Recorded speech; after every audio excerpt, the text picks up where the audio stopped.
Welcome to this live session Unlocking Financial Freedom from Profits from Land Flipping.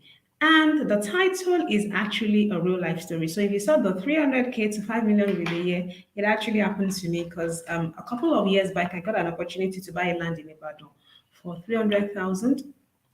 But unfortunately, I didn't take it. So it's quite a painful story, but we just take the lessons and we move on, isn't it?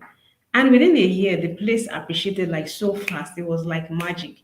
And it was being sold, the same plot was being sold for 5 million just within a year. So imagine that capital I had then, that 300,000 naira had the potential to become 5 million if I had invested in it. And imagine I'd done like three plots, four plots, maybe I've even done an acre. I mean, it would have been a lot of money. So that's the thing I have noticed about flipping land. So sometimes people call it land flipping, sometimes they call it land banking. But it's basically you buying land, holding for a while, and then selling for a profit. Now, because in Nigeria, we are quite, our population is large. So, and because our population is large, we need real estate. You have used one form of real estate or the other, or maybe even more than one. You're working from home like me, or your house, or you're in the office. That's real estate. Your house is real estate. You've taken your children to school. That's a form of real estate. You go to the supermarket to buy something, maybe on your way back. That's the form of real estate. When you finish from work today, you're going to the market to pick up some things because today's Friday, and maybe you need to buy something from the weekend for the weekend. That market is real estate. You see, everybody's into real estate, whether we like it or not, consciously or unconsciously. Real estate is an integral part of our life, and the demand for real estate will continue to increase as long as we keep having people. And of course, you know what the growth rate of Nigeria is. All right. So real estate is one asset that would usually almost always appreciate.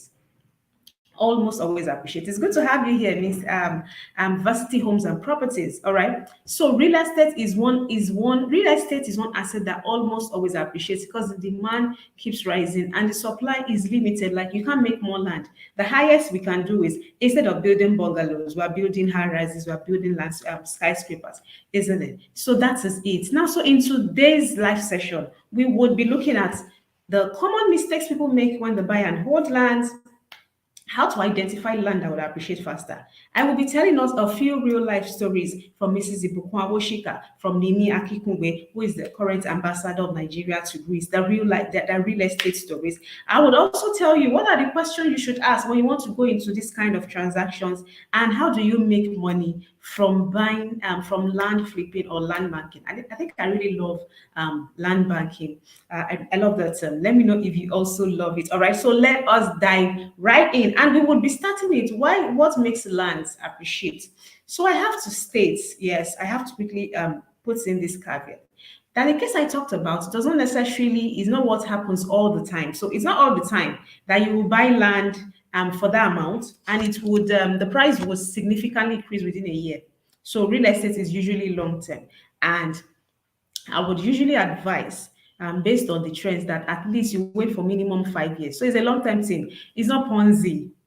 It's not like a Ponzi scheme that you put your money and tomorrow you get your money back, it has multiplied. No. What happened in that case, in that area that I talked about, was that that area had been there for a long time, that there wasn't much development there, but there was proposed development. So the government had planned that they were going to build a road, to make a major road in that area. So what happened was between the time, that 1 year time frame, was when the government then made the road, and of course they opened up the place. Imagine somewhere where that is out of town before, now becoming like a place that is easily accessible to people. So of course a lot more people were going to stay there, were going to live there. Economic activities was booming in the area, and that was why the price of the land in that area went up significantly. So it's not in all cases that it is that fast. Okay, so it's important, I have to state that. So now one thing you can look out for areas that would appreciate is increased activity. If there's increased activity in an area, economic development is coming to an area, is an emerging city, that is a good place to put your money. All right. Of course, please stay to the end because there are mistakes that you really have to pay attention to, even where this is where this factor you can see it clearly. All right. So when there's economic activity in a place, there's increased activity. For instance, we have the Dangote refinery, we have the Fourth Mainland Bridge in Lagos. This place I talked about is not in Lagos. That's another thing. So I know that a lot of people will think that land appreciates only in the major cities, Lagos, Port Harcourt, Abuja. No, land appreciates almost always everywhere. It's just about knowing the things to look out for. So you can have an idea and say, oh, this place is likely to appreciate really fast. Okay. So when economic activity is coming to a place, infrastructural development, major infrastructural development, government presence, industrial presence is coming to a place, know that there's going to be land in that area, the demand is going to increase. And when the demand increases, and because supply is limited, the price will increase. You know that from our economics class, all right? So that's the first thing that we have to establish. Now, the second is that what are the questions you should ask when you want to do this kind of transaction? You want to buy land solely for the purpose of land banking. The first is you go to establish the ownership of the land because it doesn't matter whether the land appreciates fast or not. If you buy from the wrong party, you can't have ownership. If I pick something, for instance, maybe a phone, this phone now, it's my phone, but let's say I give it to you and it's my husband's phone. You don't have a phone because in the first place to begin with is not mine, so it's not mine to give to anybody, it's not mine to sell to anybody. Isn't that why we have instances of stolen phones where people steal someone's phone and then they go and sell it? And although you have paid for the phone, if you bought the stolen phone, the owner has the right to collect it back from you. It's the same thing with real estate. So you have to be sure about the ownership of the person you're buying it from, whether you're buying from a monile, you're buying from an individual, you're buying from a community, you're buying from a family, or you're buying from a company, or you're buying from someone who says they inherited it, whichever one. That ownership is the first thing that you need to be sure of. So you want to buy land, you want to first ask, and this is something that I always do for my clients when they want to buy properties and I have to do due diligence. I ask, how who is the owner of this property? I ask who is the owner of this property. All right, so that's the first question. And as simple as it seems, it's going to save you a lot of headache. The number two is how did this person get ownership? Because anybody can say anything, I can say anything, but I have to prove it. As a lawyer, I deal with facts backed up with evidence. So if someone is saying, I want to sell this land to you and I am the owner, you then have to ask, how did you get ownership? Did you buy it? Did you inherit it? Was it gifted to you? Is it allocation from government? What's the root of the ownership? It's very important because if you buy something that does not belong to you buy from the wrong party, you just taking your money and literally throwing it away. And I definitely not want us to go through that, isn't it? So you have to ensure that you confirm ownership. All right, confirm ownership. Now, assessing the land is also very key. You can't buy land that you cannot assess because if you're going to be saying this is my land and you want to sell it maybe after 5 years, we should be able to get to the land and say this is the land, isn't it? Accessibility is also very important. And when I say accessibility, it doesn't mean that maybe the government has done a very big road. It might even be a small road. It might be maybe you have to do a footpath because in instances like this, like I said, what usually happens is emerging land. It might be somewhere that the city is expanding to. It might be somewhere that maybe the economic development has not reached where you want to buy, but it's already in the area, you know it will reach, all right? So it's very important. Doesn't mean that there must be a what's the word now? A highway with 6 lanes going to the area. No, not necessarily, because the idea is to buy cheap and then sell when the price has gone up. So it's not likely that you will get something that is totally fixed up and has all the roads and everything already. It might be we talked about emerging cities, all right? So it's where people are going to. But you have to be able to assess the land. And I'll tell us a real life story. So we had a client who bought a plot of land in a marshy area in Nigeria, in Lagos. I don't want to give too much details because of confidentiality. But the client for 7 years could not take possession of the land because it was in water. We had to go to court, file a case before they then allocated another place to him. So its accessibility is very important. Okay, you have to be able to access it, even if it is by foot. You have to be able to assess the land you want to buy. Then you have to. Another question is, how am I going to secure this property? Remember that you are buying it, holding for a while, and then you sell for a profit. So within that period, you have to be able to secure your ownership or the possession of that land. It should be something you can have access to, that you can go, you can visit, you can see. So you can see that it's still in good shape. And so people have not encroached on it, or if they have encroached, you can quickly take steps. So you have to ensure that you know how to secure the land. Okay, so those are a few questions that you have to ask. Now I'll now go to the third point we're talking about, and that is, how do you make money from this thing? It's pretty easy, and it's this stage where I'll be giving us a lot of examples. It's you buy, you hold, and you sell. You can also buy, hold, and maybe do a JV. So I remember I had a session with a real estate realtor, and she talked about how a woman had bought, I think, one or two plots of land in Chevron then, and she just left it there.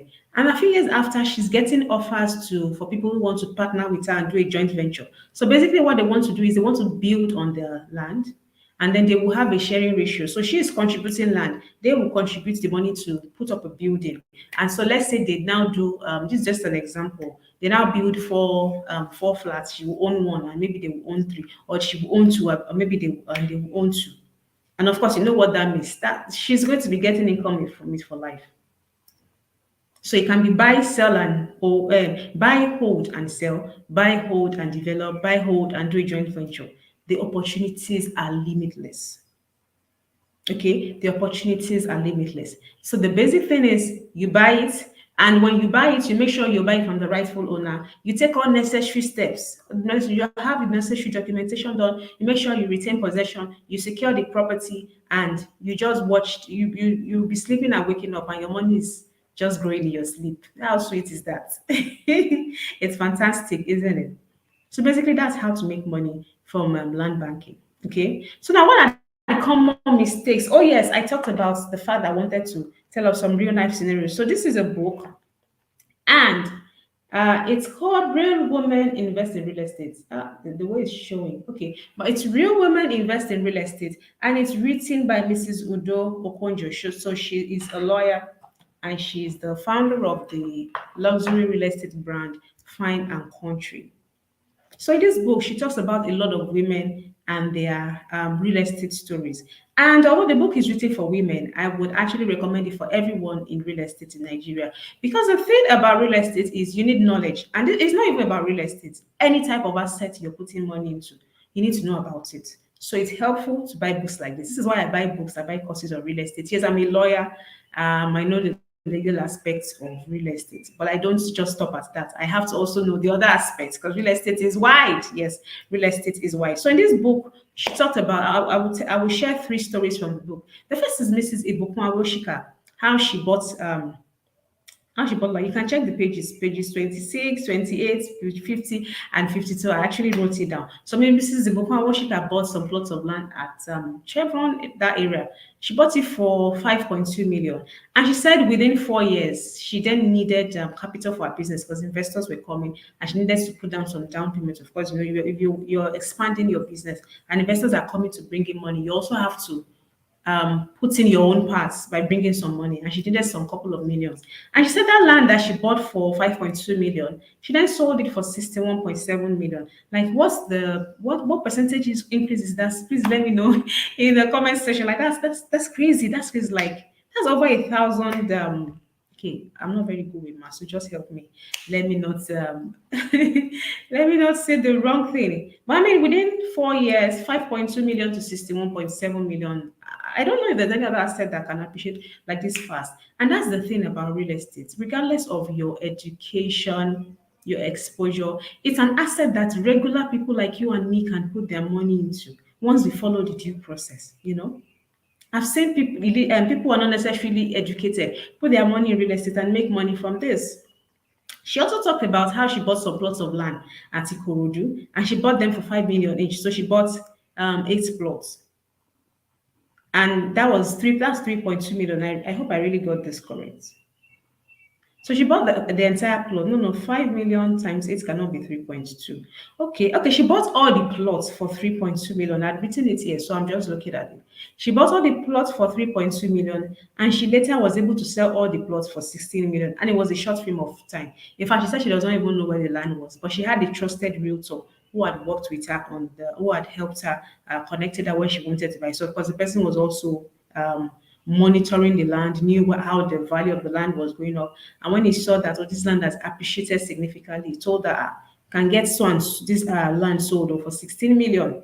And Mrs. Nimi Akikubi also talked about how she and her friends, I didn't write the number here. So let me check the figures in the book. So she said she and her friends put money together, and that's one other way you can go about real estate. Okay, so because I know a lot of people will say, "Oh, real estate, I can't afford it." You can buy land that you can afford, or you can partner with your friends. So let me read from the book. So Miss Nimi Akikobe bought her first property through an investment club. She started with her sister and two other friends, so four of them, because she didn't have enough money on her own. So you see, money is not an excuse. They each had 1.5 million, and four of them pulled their funds together and bought property worth 6 million at Abijo.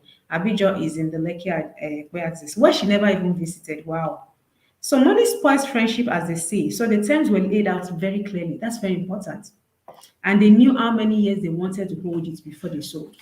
So you can see they had to set out everything clearly in a written document. They sold it for 4 years later for about 22 million. And that's what they bought for 6 million. 4 years, 22 million. And she thinks maybe they shouldn't have because it's worth more than that now. That's it. That's the truth. The longer you hold real estate, the more that it's going to keep increasing.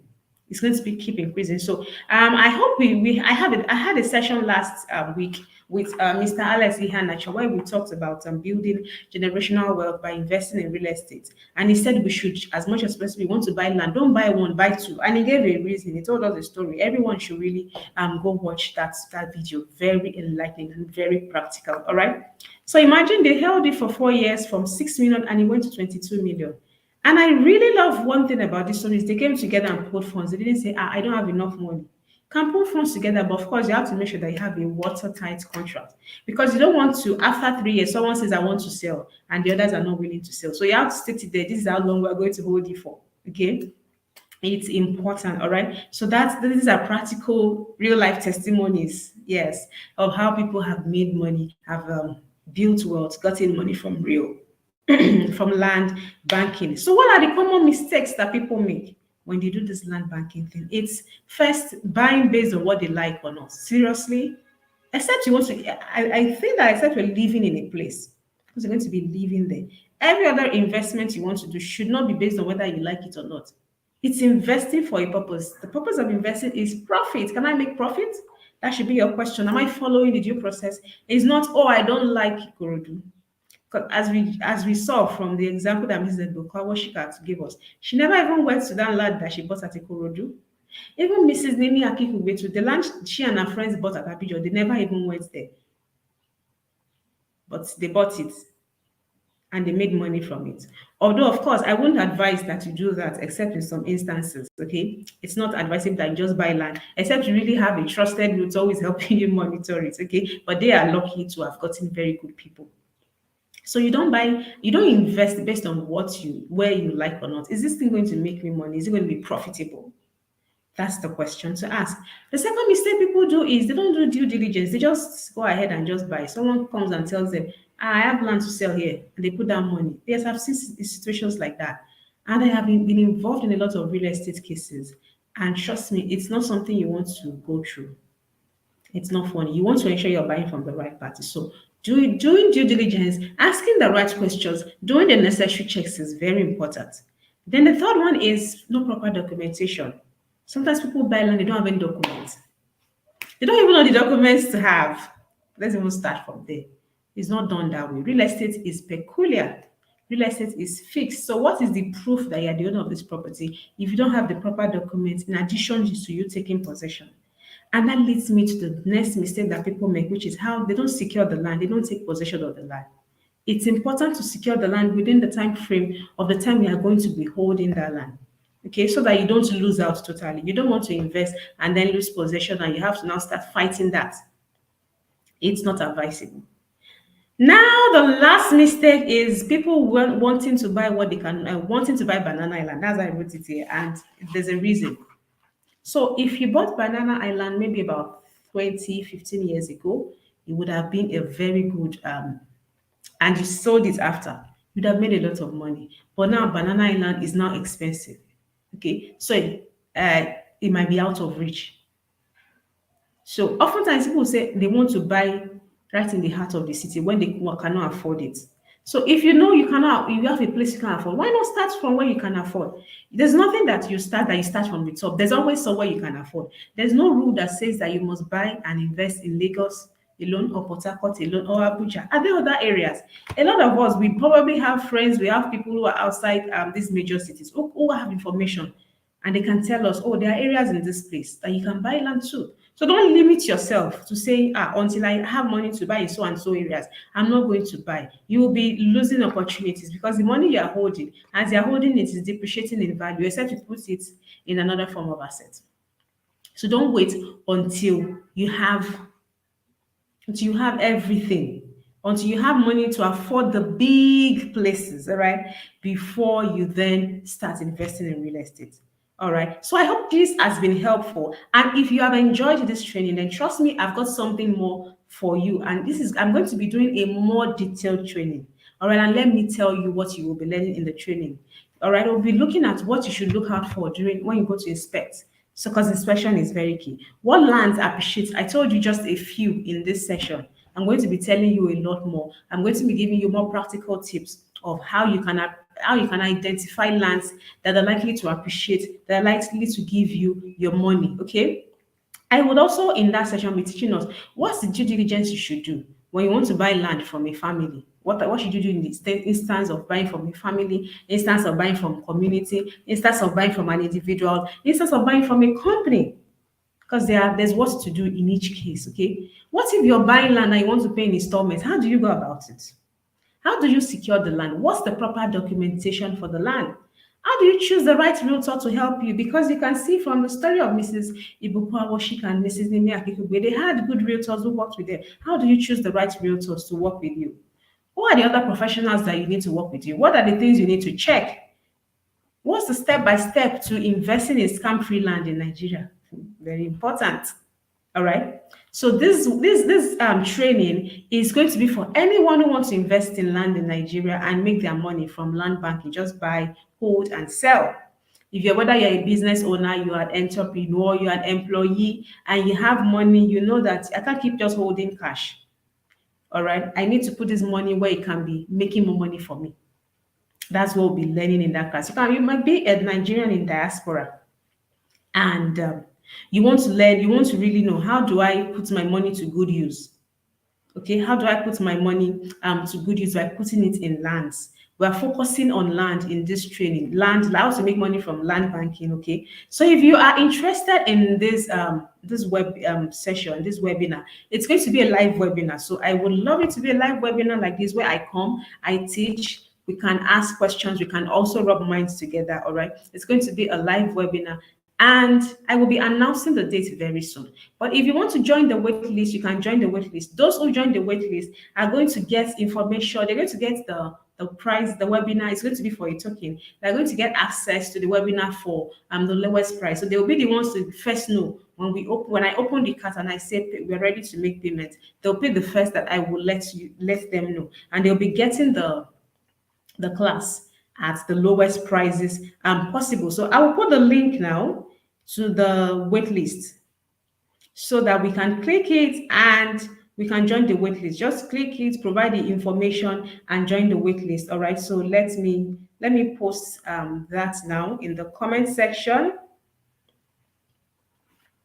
So we just click it, join the wait list, and I'll let you know once the cart opens, once we're ready to take payment, I will let you know how to make payments, and you'll be the first to have access to the class. Okay, so that is the link there. Let me see. It's in the comment section and it's from Niger Property and Business Lawyer. That's my handle. So you can be a part of the training. So do we have any questions for those who are watching the replay? If you have questions, feel free to type them in the comment section. So let me see any questions.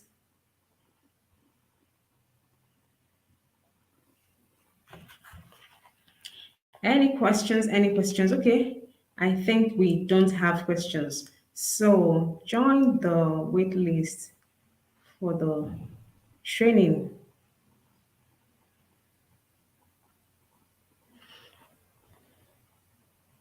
Okay, so The webinar, the training is going to be about how to make money from from land banking. That's buying, holding, and then selling land or developing it, as the case may be, as you decide. All right, it has been a fantastic time this morning. Like we spent 24 minutes already. Thank you so much for staying with me on this live session, and I look forward to seeing you in the training. All right, bye bye.